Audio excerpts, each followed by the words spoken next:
Tayong lahat ay nagkatipon sa ngalan ng Ama at ng Anak at ng Espiritu Santo. Amen. Sumainyo ang Panginoon. At sumainyo rin.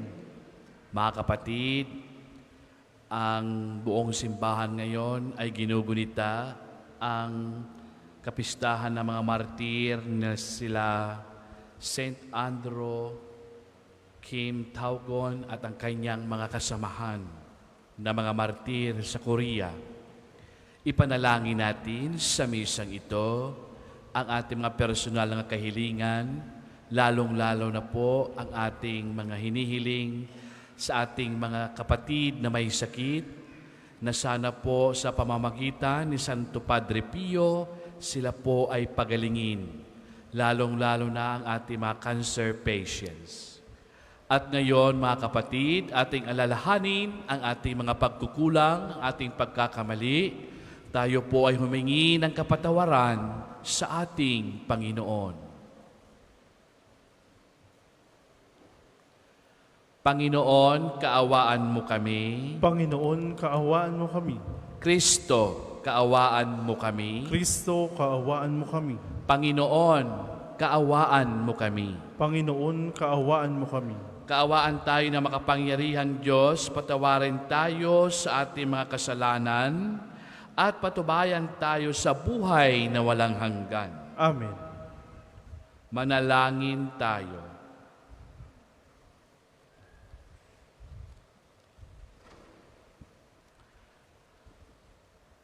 Ama naming makapangyarihan, kami tugunin mo sa aming kahilingan.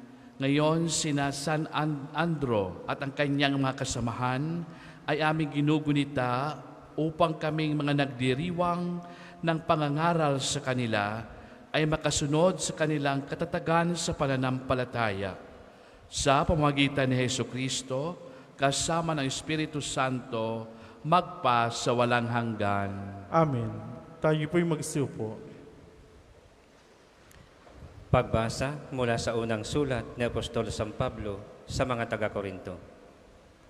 Mga kapatid, kung ipinangangaral namin si Kristo'y muling nabuhay, ano't sinasabi ng ilan sa inyo na hindi muling bubuhayin muli ang mga patay? Kung ito'y totoo, lilitaw na hindi muling binuhay si Kristo. At kung si Kristo'y hindi muling binuhay, walang kabuluhan ang aming pangangaral at walang katuturan ang inyong pananampalataya.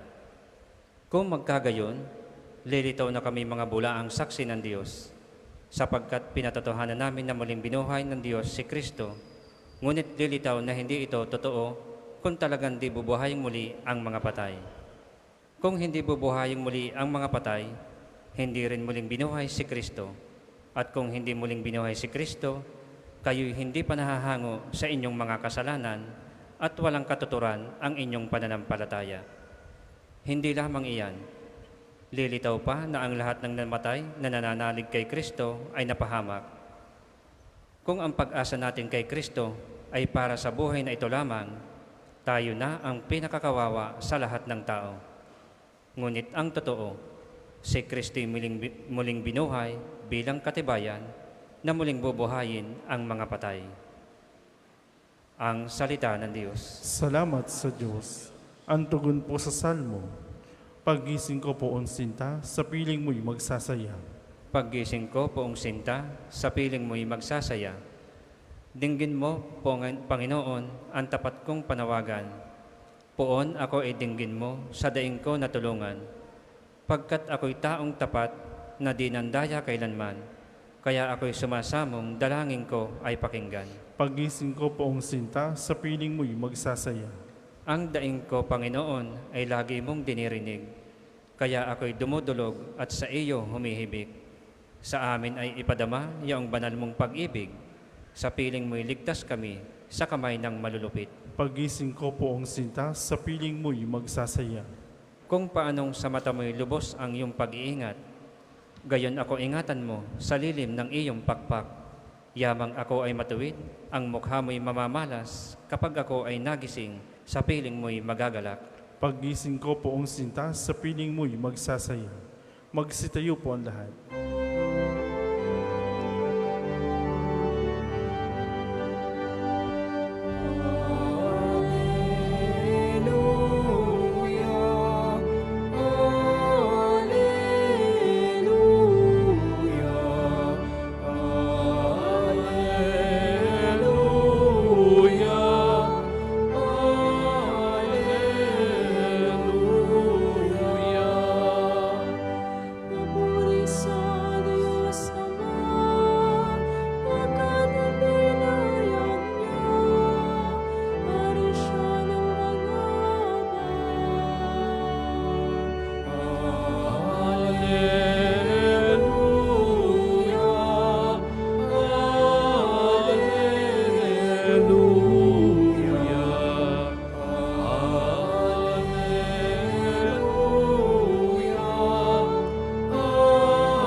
Sumainyo ang Panginoon, at sumainyo rin.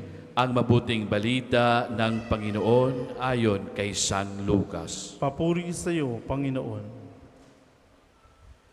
Noong panahong iyon, nilibot ni Jesus ang mga bayan at nayon. Nangangaral siya at nagtuturo ng mabuting balita tungkol sa paghahari ng Diyos. Kasama niya ang 12 at ilang babaeng pinagaling niya sa mahasamang espiritu at mga karamdaman. Si Maria na tinatawag na Magdalena, mula sa kanya'y 7 demonyo ang pinalayas. Si Juan ang asawa ni Cosa, na katiwala ni Herodes. Si Susana at marami pang iba.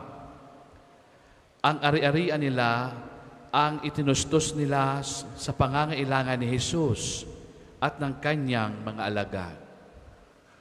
Mga kapatid, ang mabuting balita ng Panginoon. Pinupuri ka namin, Panginoong Jesucristo. Tayo po'y magsiupo. Muli, magandang tanghali po sa kanilang lahat. Lalong-lalo na po ang ating mga kapatid na sumusubaybay sa ating Facebook page na kung saan ngayon ay nasa lunch break, ang nag-oopisina at iba pong mga tanggapan ng ating pamahalaan at mga pribadong korporasyon. Ninilarawan sa atin ngayon ni Jesus kung papaano siya nagsimula ng kanyang ministeryo sa pangangaral at pagpapagaling ng mga may sakit.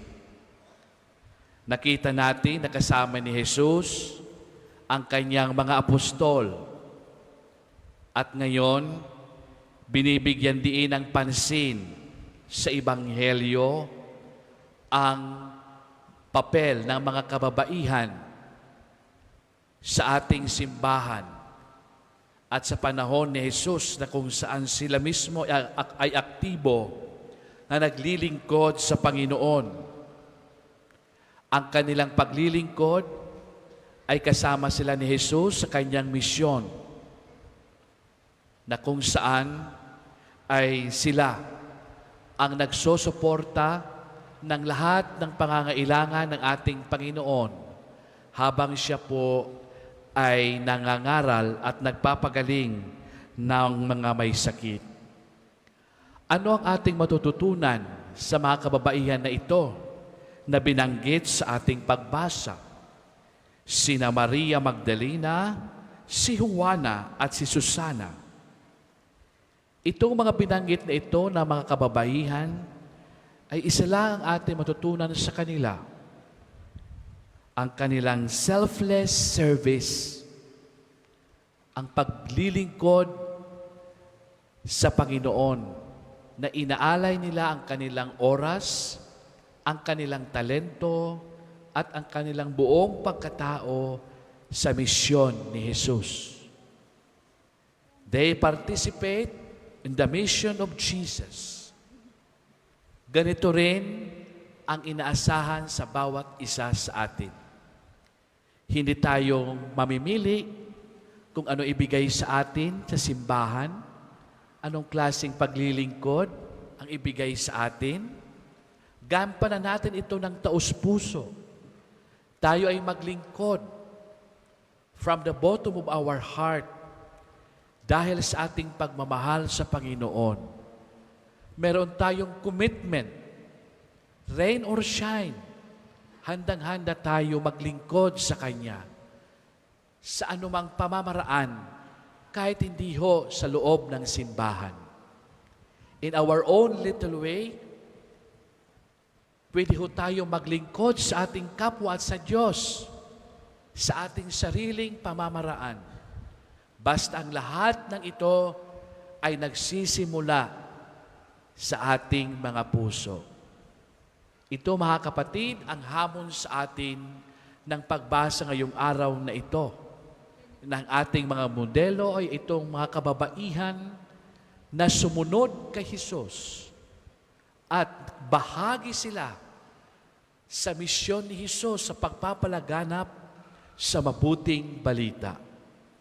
Sana mga kapatid, tularan natin sila sa ating maliit na paglilingkod sa Panginoon at sa ating kapwa. Amen. Para po sa maghahandog ng sobre, pakihilog na lamang po sa buslo.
Magsitayo po lahat.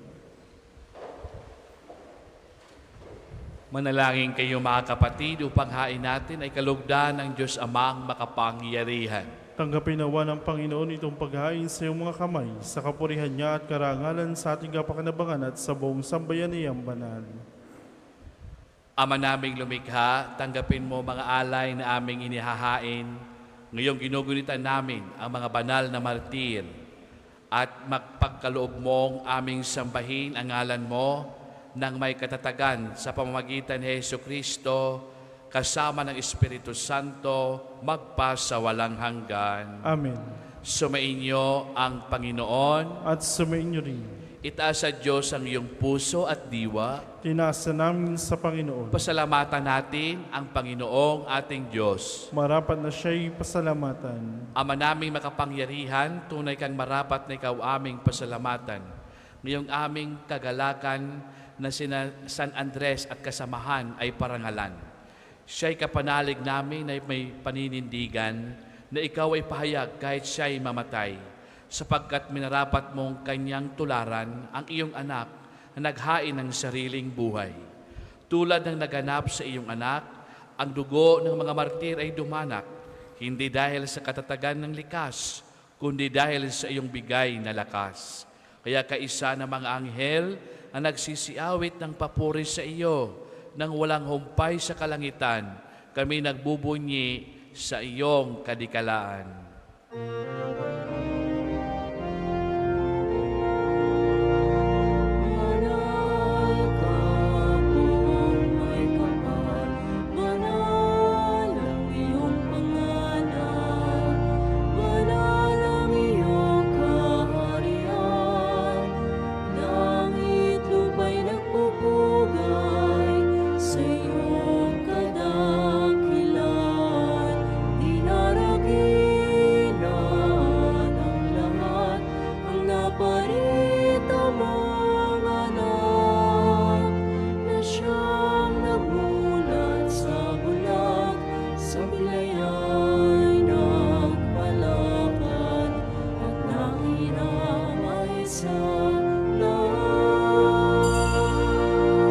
Kung hindi po kayang lumuhod, ay manatili pong nakatayo na may paggalang.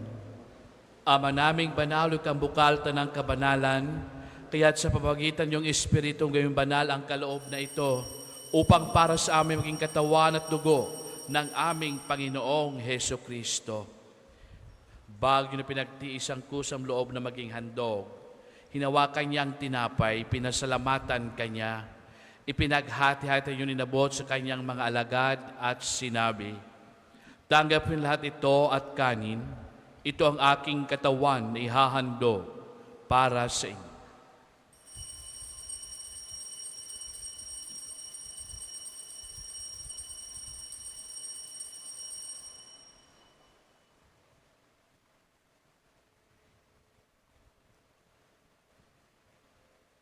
Giyon din naman nung matapos ang hapunan. Hinawakan niya ang kalis, muli kanyang pinasalamatan. Inabot niya ang kalis sa kanyang mga alagad at sinabi, "Tanggapin lahat ito at inumin. Ito ang kalis ng aking dugo ng bago at walang hanggang tipan. Ang aking dugo na ibubuhos para sa inyo at para sa lahat. Sa ikapagpapatawad ng mga kasalanan, gawin niyo ito sa pag-alaala sa akin."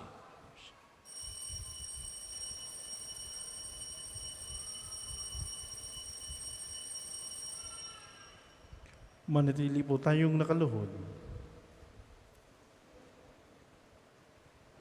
Ipagbunyi natin ang misteryo ng pananampalataya. Si Kristo'y namatay, si Kristo'y nabuhay, si Kristo'y babalik sa wakas ng panahon. Ama, ginagawa namin ngayon ang pagkalala at pagkamatay at muling pagkabuhay niyong anak.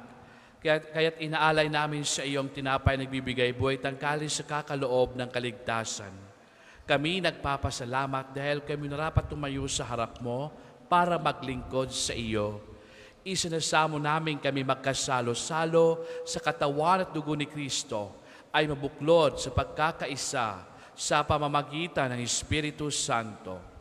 Amalingapin mo simbahang laganap sa buong daigdig. Puspusin mo kami sa iyong pag-ibig.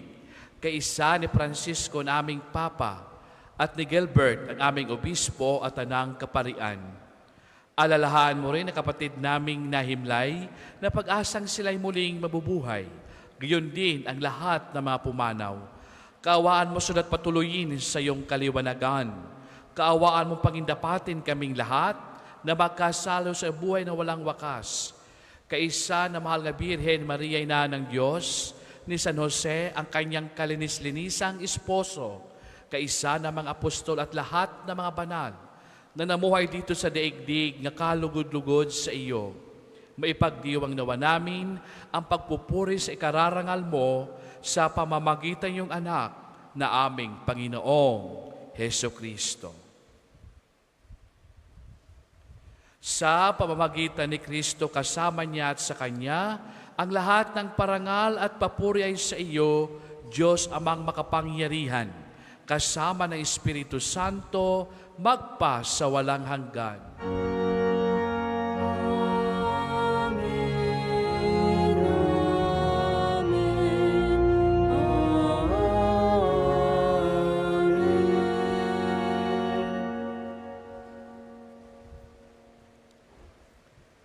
Sa tagubilin ng gagaling na utos sa turo ni Jesus na Panginoong natin Diyos, ipahayag natin ng lakas loob.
Hinihiling namin kami Diyos sa lahat ng masama, pagkalooban ng kapayapaan araw-araw, iligtas sa kasalanan at layo sa lahat ng kapahamakan, samantalang aming pinanabikan ang dakilang araw na nagpapahayag ng tagapagligtas naming na si Heso Kristo.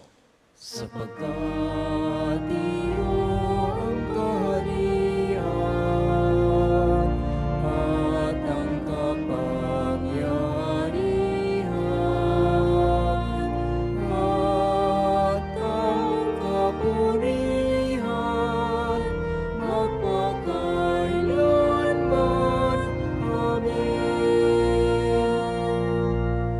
Panginoong Hesukristo, sinabi mo sa iyong mga apostol, kapayapaan ang iniiwan ko sa inyo, ang aking kapayapaan ay binibigay ko sa inyo.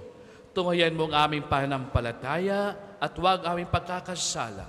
Pagkalooban mo kami ng kapayapaan at pagkakaisa ayon sa iyong kalooban, kasama ng Espiritu Santo, magpa sa walang hanggan. Amen. Ang kapayapaan ng Panginoon ay laging sumainyong lahat. At sumainyo rin. At ngayon mga kapatid, bigayan kayo ng kapayapaan sa isa't isa. Peace be with you. Kordero ng Diyos na nag-aalis sa makasalanan ng sanlibutan, maawa ka sa amin. Kordero ng Diyos na nag-aalis sa makasalanan ng sanlibutan, maawa ka sa amin. Kordero ng Diyos na nag-aalis sa makasalanan ng sanlibutan, ipagkaloob mo sa amin ng kapayapaan. Kung hindi po kayang lumuhod, ay manatili pong nakatayo na may paggalang.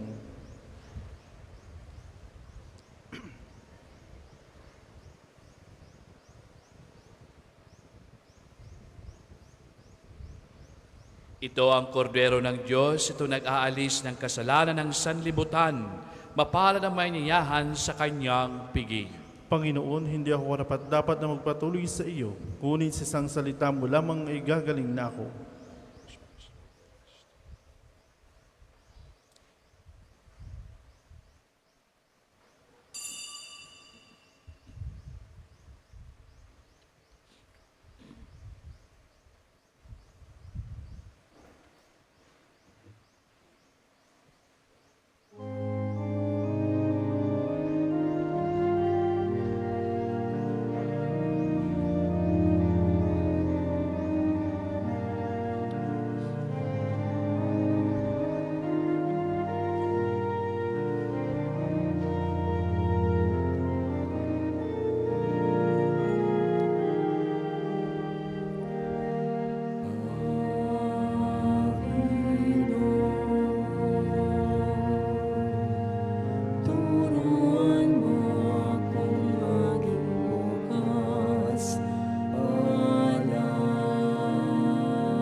Ng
Ang second collection po ay para sa patuloy na pagpapaunlad ng parokya at pambansang dambana ni Santo Padre Pio at para sa pangangailangan ng matatanda at may sakit na pari ng Archdiocese ng Lipa. Salamat po sa inyong handog.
Magsitayo po ang lahat.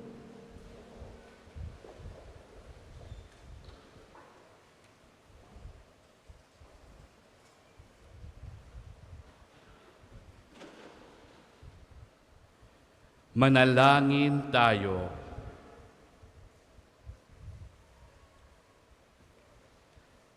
Ama naming mapagmahal, pinaningning mo ang misteryo ng krus sa mga martir mong banal. Ipagkaloob mong kami pinatatag ng banal na pakikinabang ay makapanatiling matapat kay Kristo sa pagmamalasakit sa tanan. Sa pamagitan niya, kasama ng Espiritu Santo, magpa sa walang hanggan. Amen. Panalangin ng pagtitiwala kay Santo Padre Pio. Padre Pio, taga Pietrelcina, mongheng banal, pintakasing santo ng milenyong kasalukuyan. Gabay namin sa pagtahak sa landasing makalangit, takbuhan sa pangangailangan, huwaran ng pagtitiis. Sa iyo namin inilalapit aming mga kagipitan. Sa iyo po ibinibilin kalusugan at kabuhayan.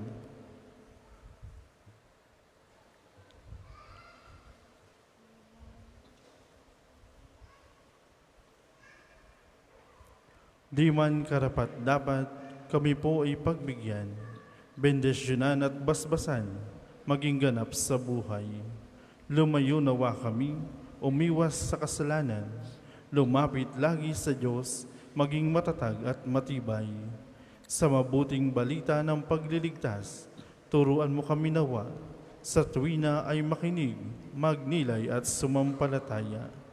Amin pong pakiusap itong mga kahilingan, puso ay nagsisisi, nagtitikang taimtiman.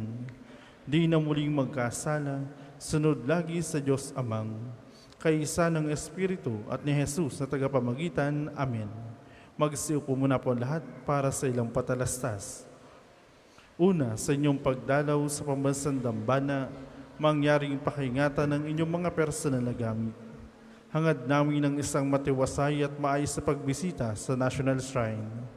Sa darating na January 2025 ay susuportahan ng pambansang dambana ang gaganaping 129 Plenary Assembly ng Catholic Bishop Conference of the Philippines o CBCP dito sa Archdiocese ng Lipa. Bahagi ng paghahanda para sa mahalagang pagdiriwang na ito ng mga obispo ng Pilipinas.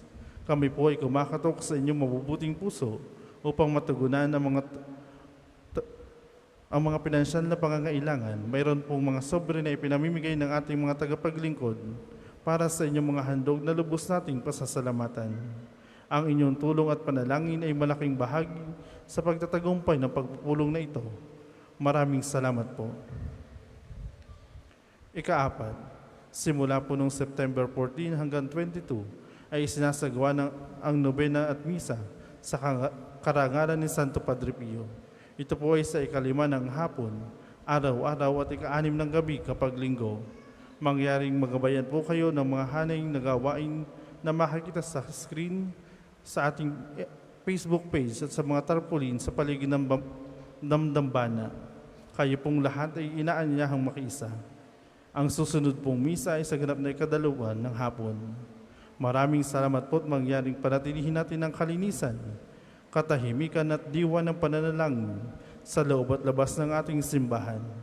Magsitayo na po lahat para sa pagbabasbas ng religious articles. Mga kapatid, manalangin tayo sa Diyos, Amang makapangyarihan, upang tayo ay maging kawangis ni Kristo sa taimtim na pagdalangin sa tulong ng mga larawan at mga dasalan. O Panginoong Diyos, Ikaw ang bukal ng lahat ng pagpapala at biyaya. Ibuhos mo ang iyong bendisyon sa mga gamit na ito sa pananalangin, mga rosaryo, imahin, dasalan, na nagpapaalaala ng iyong kabutihan, kabanalan at pagmamahal sa amin, upang ang lahat na dumulog at magdasal gamit ang mga ito ay magtamo ng iyong awa at biyaya. Loobin mong tularan nila ang kabanalan at aral ng Panginoon at ng mga santo magpasawalang hanggan. Amen. Ama namin, sumasalangit ka, sambahin ang ngalan mo, mapas sa amin ang kaharian mo, sundin ang loob mo dito sa lupa para ng sa langit.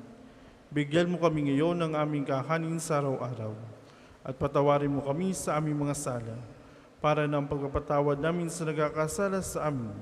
At huwag mo kayong pahintulo sa tukso at iadya mo kami sa lahat ng masama. Amen. Aba, Ginoong Maria, napupuno ka ng grasya. Ang Panginoon Diyos ay sumasa iyo. Bukod kang pinagpala sa babaeng lahat at pinagpala naman ay iyong anak si Jesus. Santa Maria, Ina ng Diyos, ipanalangin mo kayong makasalanan, ngayon at kung kami mamamatay. Amen. Aba, Ginoong Maria, napupuno ka ng grasya. Ang Panginoon Diyos ay sumasa iyo. Bukod kang pinagpala sa babaeng lahat at pinagpala naman ang iyong anak si Jesus. Santa Maria, Ina ng Diyos, ipanalangin mo kayong makasalanan, ngayon at kung kami mamamatay. Amen. Aba, Ginoong Maria, napupuno ka ng grasya. Ang Panginoon Diyos ay sumasa iyo. Bukod kang pinagpala sa babaeng lahat at pinagpala naman ng iyong anak si Jesus. Santa Maria, Ina ng Diyos, ipanalangin mo kayong makasalanan, ngayon at kung kami mamamatay. Amen. Aba, Ginoong Maria, napupuno ka ng grasya. Ang Panginoon Diyos ay sumasa iyo. Bukod kang pinagpala sa babaeng lahat at pinagpala naman ng iyong anak si Jesus. Santa Maria, Ina ng Diyos, ipanalangin mo kayong makasalanan, ngayon at kung kami mamamatay. Amen. Aba, Ginoong Maria, napupuno ka ng grasya. Ang Panginoon Diyos ay sumasa iyo. Bukod kang pinagpala sa babaeng lahat at pinagpala naman ng iyong anak si Jesus. Santa Maria, Ina ng Diyos, ipanalangin mo kayong makasalanan, ngayon at kung kami mamamatay. Amen. Luwalhati sa Ama, sa Anak, at sa Espiritu Santo, kapara nung sa unang ngayon at magpakailanman, magpasawalang hanggan. Amen. Sumainyo ang Panginoon.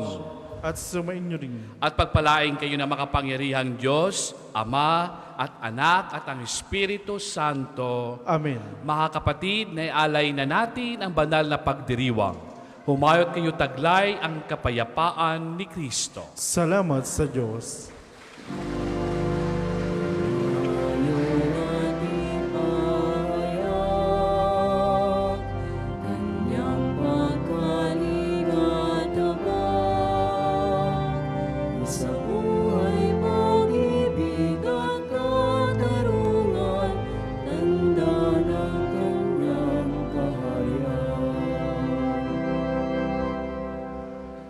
Available po mga rosas sa may extension ng ating main church.